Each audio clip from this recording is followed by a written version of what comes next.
नमस्कार, मैं doctor Kunj Hari Medi, cancer medicine super specialist, medical oncologist.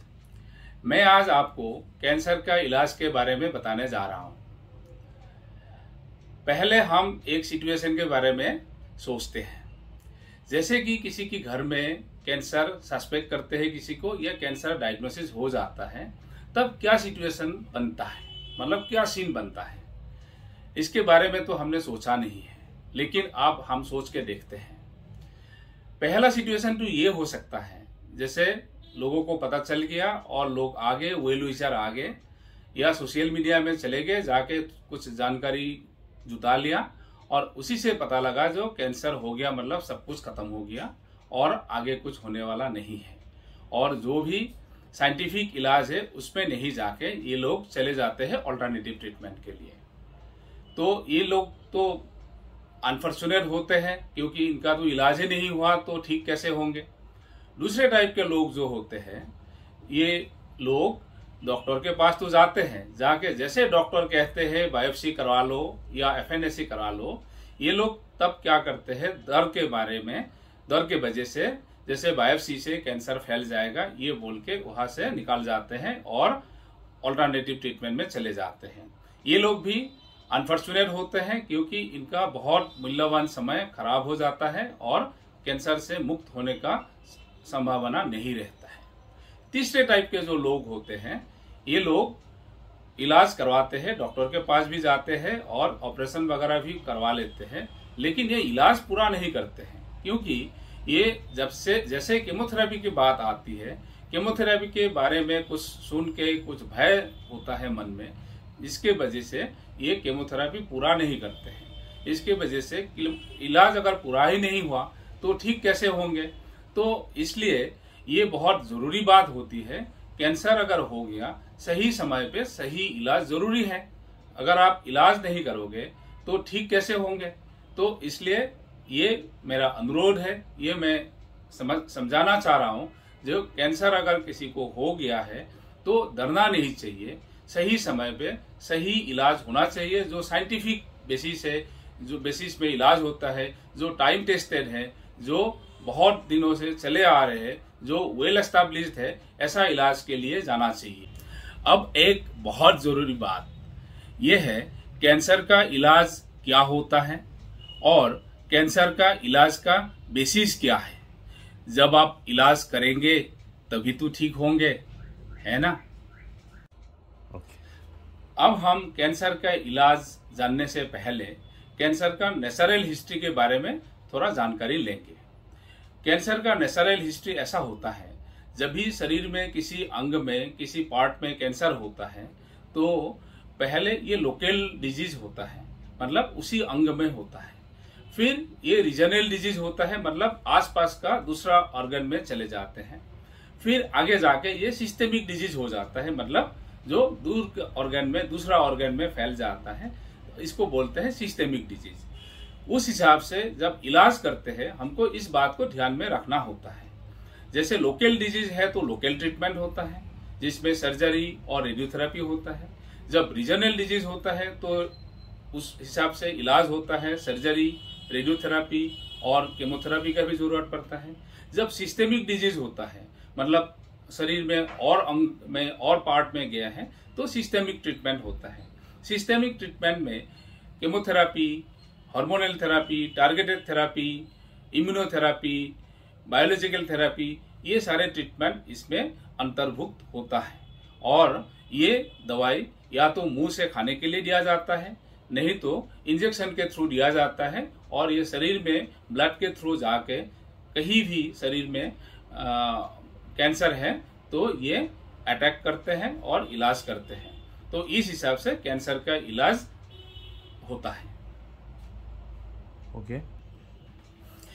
अब एक और जरूरी बात बताने जा रहे हैं, यह है कैंसर केमोथेरेपी किस पर्पस में दिया जाता है।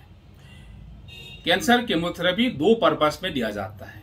पहला एक क्यूरेटिव इंटेंट है, मतलब कैंसर को बिल्कुल ठीक करने के इरादे से जो केमोथेरेपी देते हैं, इसको कहते हैं क्यूरेटिव इंटेंट केमोथेरेपी।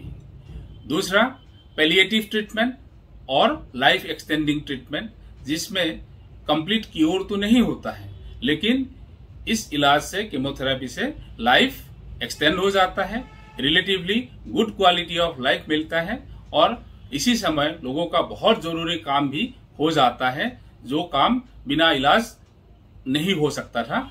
जैसे किसी का शादी करवाना है, किसी को नौकरी में करना है, किसी को और जरूरी काम होता है, घर का काम होता है, ये सब काम भी निपटा सकते हैं, जिसमें ये बहुत जरूरी होता है ऐसा लोगों को कीमोथेरेपी देना जो लाइफ एक्सटेंड करने के लिए। अब कीमोथेरेपी के बारे में एक बहुत जरूरी बात समझते हैं। ऐसे क्या होता है जब भी किसी को कीमोथेरेपी का जरूरत पड़ता है, जैसे कीमोथेरेपी का शब्द सुनते हैं ना, लोग डर जाते हैं। और ऐसे भी सोसाइटी में ऐसे होता है जो लोग बोलते हैं कीमोथेरेपी से बहुत नुकसान होता है, बहुत खर्चीला होता है, बहुत पेन होता है, बाल झड़ जाता है, मुंह पक जाता है, बुखार होता है, पेट दर्द होता है, ब्लड में कमी आता है। ये सब कुछ बातें चल रही है जिसकी वजह से एक मन में डर पैदा हो जाता है। लेकिन ये अगर सही तरीके से हम समझा देंगे, मतलब कीमोथेरेपी से कुछ साइड इफेक्ट तो होता है, लेकिन जैसे सुनते हैं लोग ऐसे नहीं है, ये गलत है। एक्चुअली कुछ साइड इफेक्ट कीमोथेरेपी के साथ तो होता है, लेकिन ये कीमोथेरेपी का साइड इफेक्ट अगर अच्छा से हम इलाज करते हैं और साइड इफेक्ट रोकने का जो दवाई है वो अच्छा नया दवाई है, उसको इस्तेमाल करेंगे और पूरा मोटिवेट करेंगे पेशेंट को। अगर डॉक्टर की ओर से और केयर गिवर के ओर से और फैमिली मेंबर के ओर से अगर हम अच्छा से एक्सप्लेन कर देंगे तो कोई भी पेशेंट कीमोथेरेपी के लिए मना नहीं करेंगे, क्योंकि इसका जो फल है, इसका जो बेनिफिट है वो लॉन्ग लास्टिंग बेनिफिट है और कीमोथेरेपी का जो साइड इफेक्ट है वो बहुत टेम्पररी है। साइड इफेक्ट को अगर ओवरकम करके अगर कीमोथेरेपी कंप्लीट कर लेते हैं तो इस इलाज से कैंसर से मुक्त होने का संभावना होता है, इसलिए कीमोथेरेपी के लिए जाना चाहिए। अब आज की दिन के सबसे जरूरी बात जो है, आज की दिन है, दौर है सोशल मीडिया का। सब लोगों के पास मोबाइल फोन होता है, इंटरनेट होता है और सब लोग सोशल मीडिया के साथ काफी जुड़ा हुआ होता है। और इसी के साथ कैंसर में क्या होता है, जैसे कभी कैंसर का डायग्नोसिस हो जाता है, लोग सबसे पहले सोशल मीडिया में जाते हैं इसके बारे में जानकारी लेने के लिए। अब ये बात मैं बता दूं आपको, आज की दिन में जितना इन्फॉर्मेशन है, जो इन्फॉर्मेशन सोशल मीडिया में है, उसमें से ज्यादातर तो सच नहीं है, जो और कुछ तो आधा सच है और कुछ तो सच का गलत इंटरप्रिटेशन है और कुछ तो सच एक्चुअली गलत है। तो इसकी वजह से क्या होता है, जब आप ऐसा कोई इन्फॉर्मेशन बिना पड़ताल करके लेते हैं तो फिर उससे तो नुकसान होना जरूरी है, गलत रास्ता में जाने का तो बिल्कुल संभावना रहता है। इसलिए मैं ये अनुरोध करता हूँ, ये मैं लोगों को अनुरोध करता हूँ, जो सोशल मीडिया का इंफॉर्मेशन आप एक्सेप्ट करने से पहले जो इसके बारे में जानकारी रखते हैं, जो एक्सपीरियंस डॉक्टर हैं, उनके पास जाइए और उनसे जानकारी लीजिए। उसके बाद ही फिर आप अपना लाइफ के लिए जो भी डिसीजन लेंगे, ऐसा डिसीजन लेना चाहिए। और ये बात मैं क्यों कह रहा हूँ, ये मेरा एक अपना पर्सनल एक्सपीरियंस है जो सच में दुख की बात है। एक मेरे पास सज्जन आए थे 6 महीना पहले, उनका उम्र 50 साल के करीब था और उनको कोलन में एक ट्यूमर था जो उस समय लोकल ट्यूमर था और उनके पास एक पेट स्कैन हुआ था और पेट स्कैन में बोला गया था इसमें कैंसर हो सकता है। ये सज्जन ने उस समय बायोप्सी तक नहीं कराया और किसी अल्टरनेटिव ट्रीटमेंट के लिए चले गए और 4 महीना के लिए गायब थे।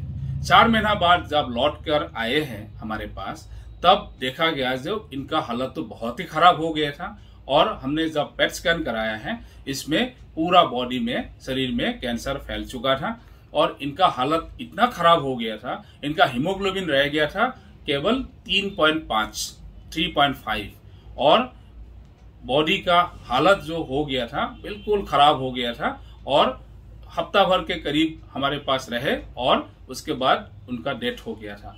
और ये जो एक उदाहरण है, एक जो एग्जाम्पल मैं दे रहा हूं, ये प्रैक्टिकल एग्जाम्पल है और ये अच्छा जगह का है, अच्छा सिटी में रहते हैं, एजुकेटेड लोग हैं और इनके पास पैसे का भी कमी नहीं था, लेकिन मैं कहता हूं इनका तो नॉलेज की कमी थी जब ये अपने आप ये डिसीजन लिया था, जिसके वजह से ऐसा हुआ। और मैं नहीं चाहता हूं ऐसा इंसिडेंस और आपके पास साथ भी नहीं हो, या आप लोगों के और किसी करीबी लोगों का ऐसा हालत ना हो। इसलिए मैं ये वीडियो बना रहा हूं और मेरा मकसद यही है लोगों को सही जानकारी दूं और अच्छा लाइफ आगे मिले। मैं आगे आने वाला वीडियो में कैंसर के आधुनिकतम चिकित्सा के बारे में और इस दिशा में क्या नया हो रहा है उसके बारे में बताऊंगा। अगर आपका कोई सवाल है कमेंट करके पूछ सकते हैं, मैं सवाल पढ़ता हूं और जवाब भी दूंगा। आप लोगों ने समय दिया उसके लिए धन्यवाद। Thank you.